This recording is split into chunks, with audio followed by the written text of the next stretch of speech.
நவராத்திரி துர்க்கையின் 9வது வடிவம் மா சித்திதாத்ரி. மா சித்திதாத்ரி என்றால் அமானுஷ சக்திகளை வழங்குபவர்.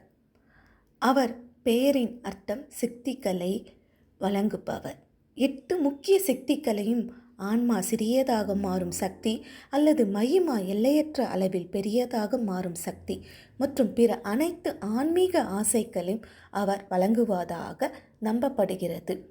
சிவபெருமான் தனது அனைத்து சக்திகளையும் அடைய அவளை வழிபட்டதாக புராணம் கூறுகிறது. அவள் பொதுவாக தாமரை மலர் மீது அமர்ந்திருப்பாள். மேலும் 4 கைகளை ஏந்திருப்பாள். கடா, சக்கரம், சங்கு மற்றும் தாமரை அவர் கைகளில் ஏந்திருப்பாள்.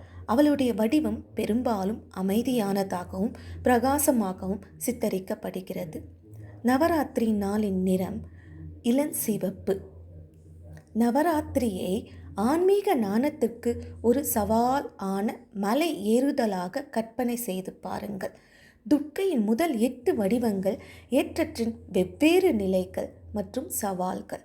மா சித்திதாத்ரி என்பது நீங்கள் உச்சத்தை அடையும் தருணம்.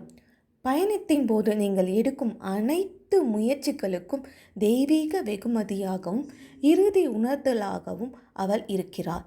அவள் வெறும் பார்வையை வழங்குவதில்லை, ஆன்மீக நிலப்பரப்பில் தேர்ச்சி பெறுவதற்கான கருவிகளையும் மற்றும் நிறைவை வழங்குகிறாள்.